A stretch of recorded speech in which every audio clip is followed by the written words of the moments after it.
மா, சக்தி வந்திருக்க. ஓம் சக்தி.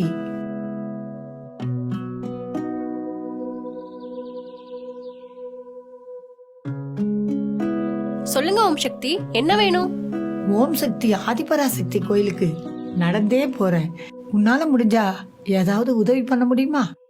என்ன வேணும்? காசு எதுவும் வேணுமா? இல்ல சக்தி, சாப்பிடறதுக்கு இப்போ சாப்பாடு கிடைக்குமா? சரிம்மா, ஒரு 5 நிமிஷம் இருங்க, கொண்டு வந்துடுறேன். ஓம் சக்தி.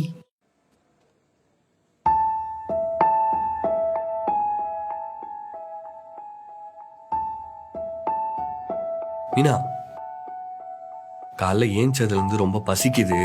சாப்பிட ஏதாவது இருக்கா? என்ன பார்த்தா உனக்கு வேலைக்காரி மாதிரி இருக்கா? கண்ணு முன்னாடி வந்தாலும் ஏதாவது ஒரு வேலை சொல்லிக்கிட்டே இருக்க. இப்ப நான் அப்படி என்ன தப்பா கேட்டேன்? பசிக்குதுன்னு தானே கேட்டேன்.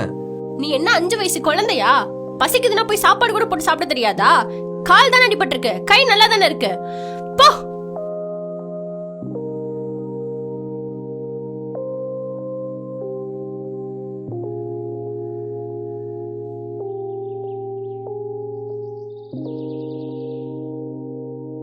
இதுல புளி சாதம் இருக்குமா? இத சாப்பிட்டுக்கோங்க.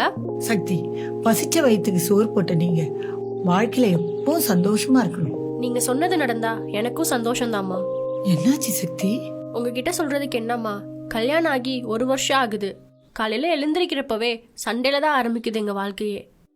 கொஞ்சமாவது மனசு சந்தோஷமா இருக்குன்னு பார்த்தா அது நடக்கவே இல்லை. ஏண்டா கல்யாணம் பண்ணணும்னு இருக்குமா? என் வாழ்க்கையில் நடந்ததை நான் சொல்றேன். எது சரி எது தப்புன்னு நீ முடிவு பண்ணிக்க. உன்ன மாதிரிதான் நானும் கல்யாணம் ஆகி 5 வருஷமா அவர் கூட எப்ப பாரு சண்டை போட்டுக்கிட்டே இருந்தேன். நாங்க சண்டை போறத பார்த்து பிள்ளைங்க 2 பேரும் எங்க கிட்ட பேசுறதையே நிறுத்திட்டாங்க. இதனால என்னை விட அவரு ரொம்ப மனசு கஷ்டப்பட்டாரு. குழந்தைங்களுக்காக என் கூட சண்டை போறதை விட்டுட்டு விட்டு கொடுக்க ஆரம்பிச்சிட்டாரு. அவர் விட்டு கொடுக்க நானும் என் குழந்தைங்களும் அவர் மேல அன்பு, பாசம், மரியாதை அதிகமா வைக்க ஆரம்பிச்சிட்டோம். அதுக்கப்புறம் அவரு இன்னைய வரைக்கும் என் கூட எந்த நாளும் சண்டை போட்டதே இல்லம்மா. இப்ப கூட நானு அவரு நல்லா இருக்கணும் தான் வருஷா வருஷம் கோயிலுக்கு போறேன்.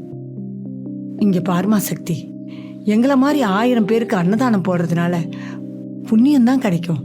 புண்ணியத்தை வச்சு குடும்பம் பண்ண முடியாதுமா. குடும்ப வாழ்க்கையில விட்டு கொடுத்து போ சக்தி, அப்பதான் குடும்பம் சந்தோஷமா இருக்கும்.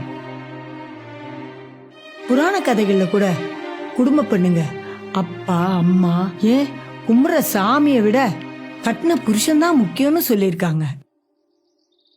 குடும்பத்துக்காக விட்டு கொடுத்த யாரும் கெட்டு போனதா சரித்திரமே இல்லை.